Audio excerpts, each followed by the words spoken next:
श्री राम जय राम जय जय राम। श्री राम जय राम जय जय राम। श्रीमद् वाल्मीकि रामायण का बालकांड का 48वां सर्ग।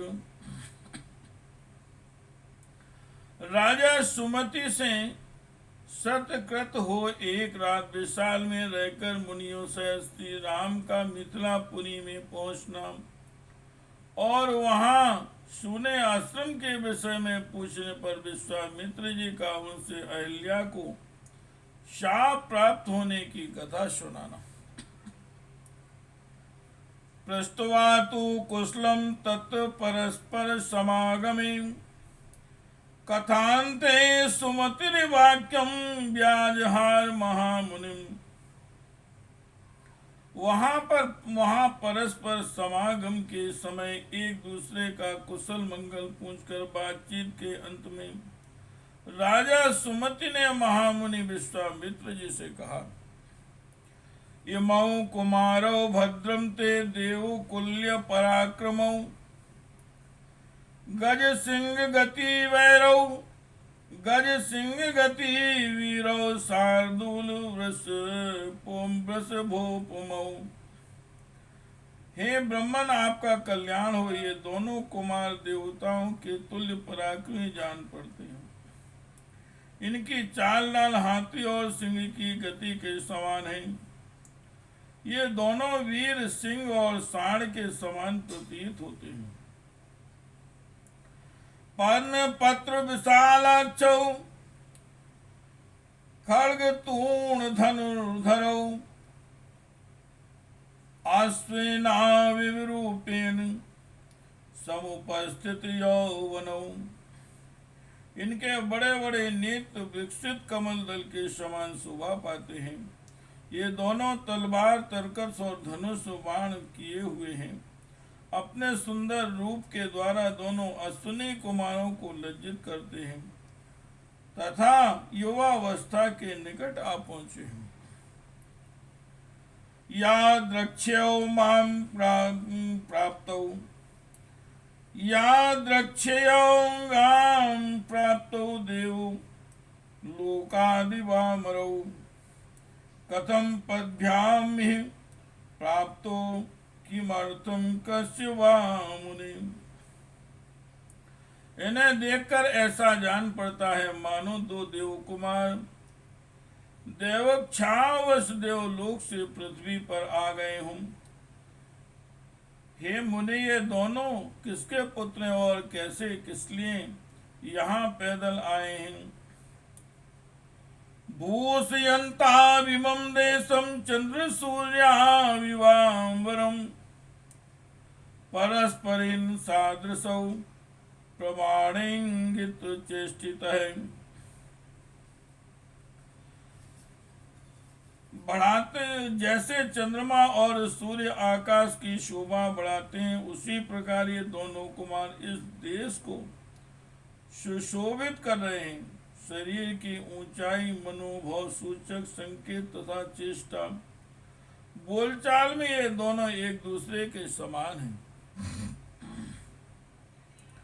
किमर्थं चा नरश्रेष्ठौ संप्राप्तौ दुर्गमे पथि बरायोद्धरो वीरो श्रोतुमिच्छामि तत्वतः।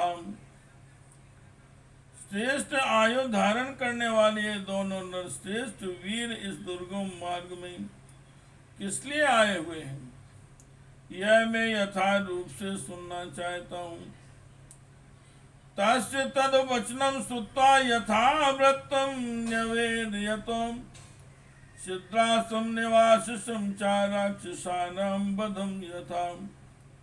विश्वामित्रो वचा श्रुत्वा राजा परम विस्मितः।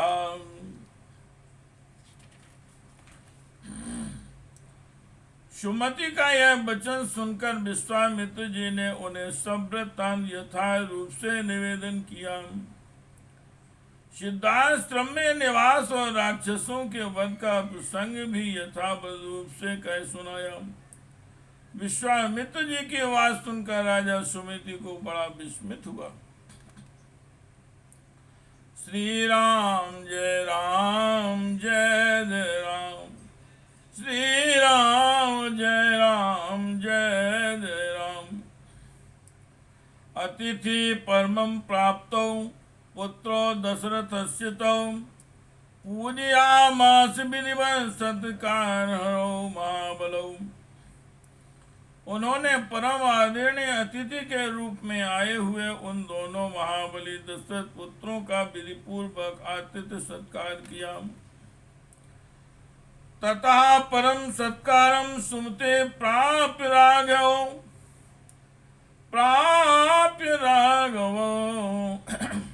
उस्य तत्र विषामेकं जगम मतुर्मिथिलां तथा। सुमति से उत्तम आदर सत्कार पाकर वे दोनों रघुवंशी कुमार वहां एक रात रहे और सवेरे उठकर मिथिला की ओर चल दिए। ताम दृष्ट्वा मुनया सर्वे जनकस्य पुरीं शुभाम, साधु साध्वीति संतो मिथिलां संपूजयन्। मिथिला में पहुंचकर जनकपुरी सुंदर शोभा देख सभी महर्षि साधु साधु कहकर उसकी भूरी भूरी प्रशंसा करने लगे। मिथिलो वने तत्र आश्रमं दृश्य राघवः, पुराणं निर्जनं रम्यं पाप्रच्छ मुनि पुंगवम्। मिथिला के ऊपर में एक पुराना आश्रम था जो अत्यंत रमणीय होकर भी सुनसान दिखाई देता था। उसे देखकर श्री रामचंद्र जी ने मुनिवर विश्वामित्र जी से पूछा, इदमाश्रम शंकासम किम बदम मुनिवर्जितम, श्रोतुमिच्छामि भगवन् कस्यायं पूर्व्याश्रमः। भगवान, यह कैसा स्थान है जो देखने में तो आश्रम जैसा है किंतु एक भी मुनि यहाँ दृष्टिगोचर नहीं होते। मैं यह सुनना चाहता हूँ कि पहले यह आश्रम किसका था। तच्छ्रुत्वा राघवेणोक्तं वाक्यम वाक्य विशारदां प्रत्युवाच महातेजा विश्वामित्रो महामुनि। श्री रामचंद्र जी का यह प्रश्न सुनकर प्रवचन कुशल महातेजस्वी महामुनि विश्वामित्र ने इस प्रकार उत्तर दिया, श्री राम जय राम जय जय राम, श्री राम जय राम जय जय राम, श्री राम जय राम जय जय राम, श्री राम जय राम जय जय राम, श्री राम जय राम जय जय राम। हंत ते कथयिष्यामि हंत ते कथयिष्यामि शृणु तत्त्वेन राघवम्, यस्य तदाश्रम पदम सप्तम कोपान महात्मनः। हे रघुनंदन, पूर्व काल में जिस महात्मा का आश्रम था और जिन्होंने क्रोध पूर्वक इसे शाप दे दिया था, उनका तथा उनके इस आश्रम का सब वृत्तांत तुमसे कहता हूँ, तुम यथार्थ रूप से इसको सुनो। गौतमस्य नरश्रेष्ठ पूर्वमासीन महात्मनां, गुड मॉर्निंग, आश्रमो दिव्य संकाशां स्वैरपि सा पूजितः। नरश्रेष्ठ पूर्व काल में यह स्थान महात्मा गौतम का आश्रम था। उस समय यह आश्रम बड़ा ही दिव्य जान पड़ता था। देवता भी इसकी पूजा एवं प्रशंसा करते थे। देवता भी प्रशंसा किया करते थे। सा चात्र तब आतिष्ठन् सा चात्र तप आतिष्ठन् हल्या सहिता पुराम वर्ष पूगान्य कानी राजपुत्रा महायशा। महायशस्वी राजपुत्र पूर्व काल में महर्षि गौतम अपनी पत्नी अहिल्या के साथ रहकर यहाँ तपस्या करते थे। उन्होंने बहुत वर्षों तक तप किया।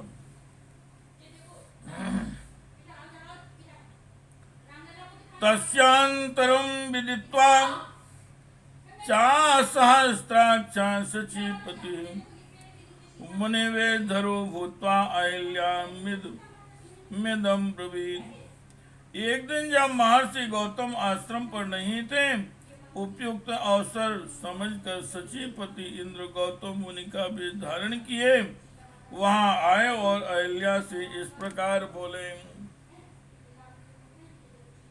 श्री राम जय जय राम।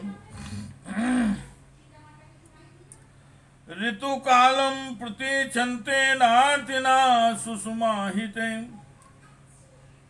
संगमम त्वहिमिच्छामि त्वया सह सुमध्यमे।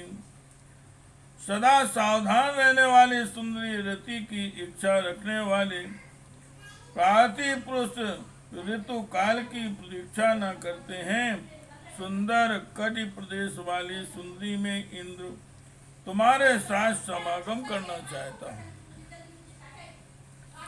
मुनिवेशम सहस्त्राक्षम विज्ञाय रघुनंदनम मतिम चकार दुर्मेधा देवराज कुतूहलान।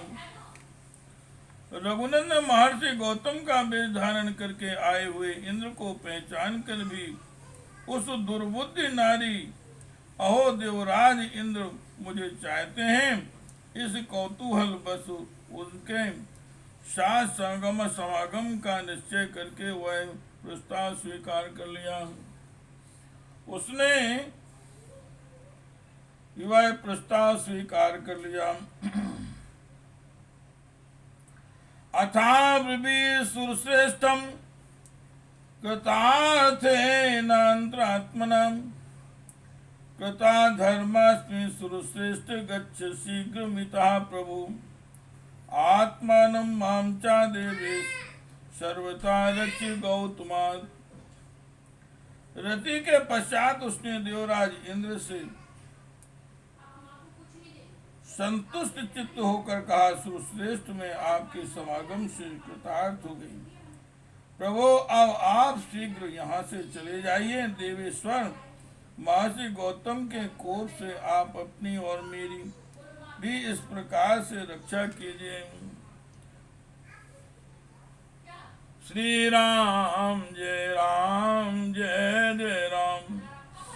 श्री राम जय जय राम। इंद्रस्तु प्रसन्न वाक्यम हल्यामिदं ब्रवीन् शृणोषु श्रोणे परस्तुष्टो अस्मि गमिष्यामि यथागतम्।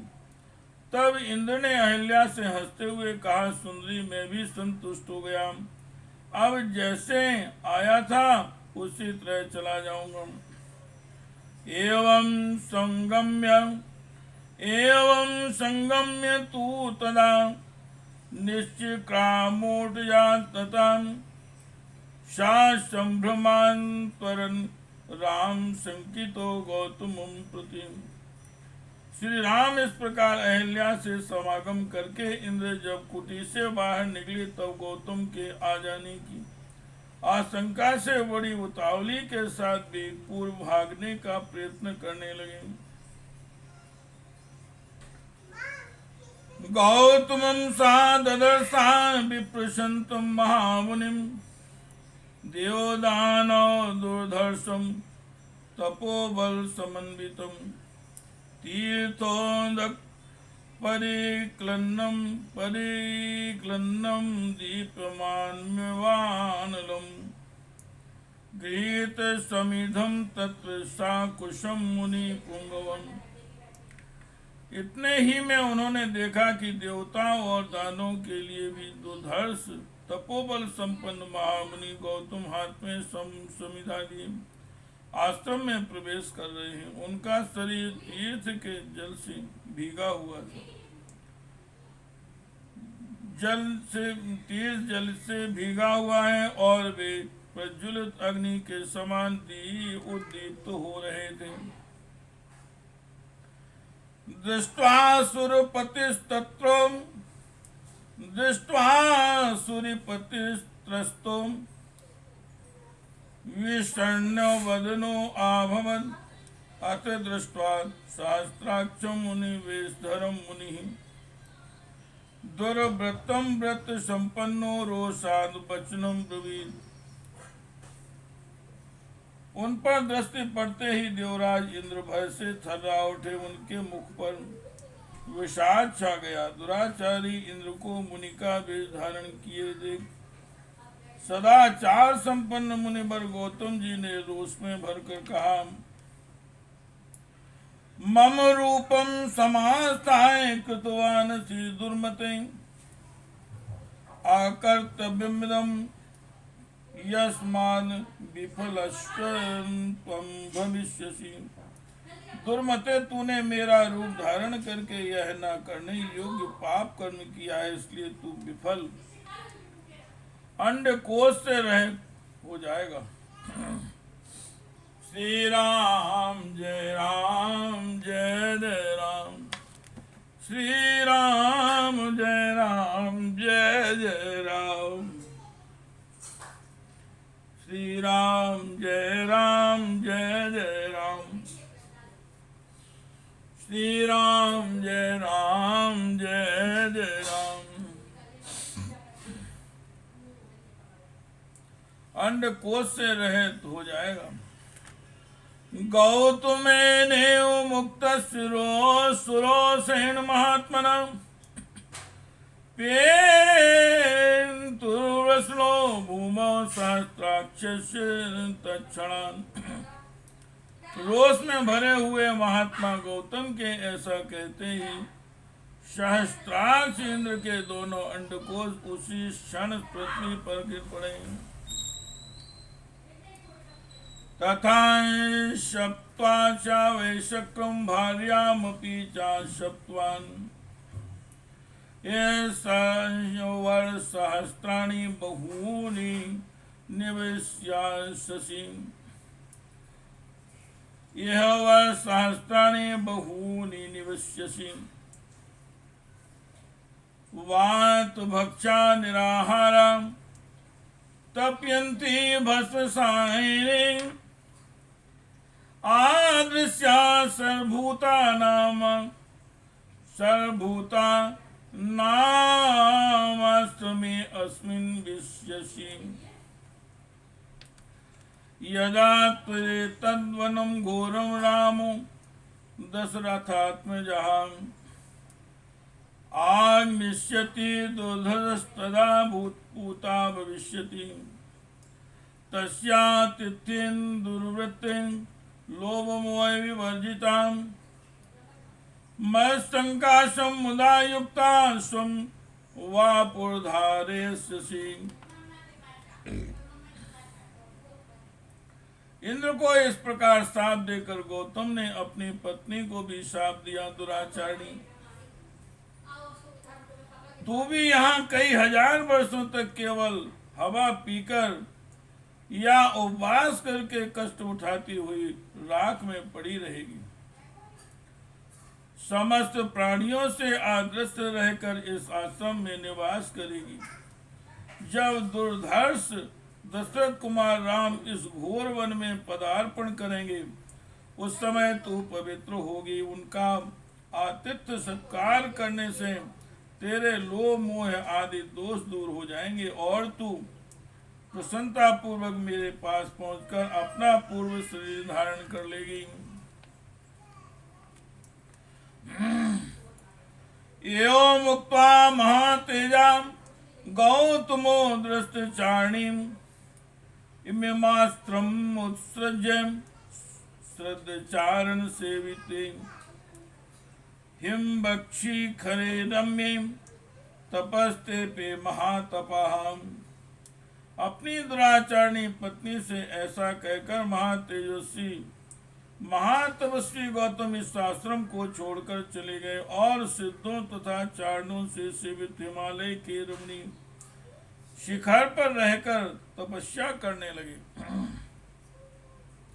इत्यार्षे श्रीमद् रामायणे वाल्मीकि आदि काव्ये बालकांडे अष्ट चत्वारिंशा सर्गाः। इस प्रकार वाल्मीकि निर्मित आस रामायण आदि काव्य के बालकांड में 48वां सर्ग पूरा हुआ।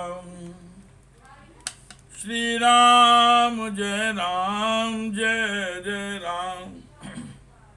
श्री राम जय जय राम। श्री राम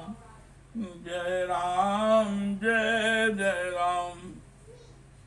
श्री राम जय जय राम। श्री राम जय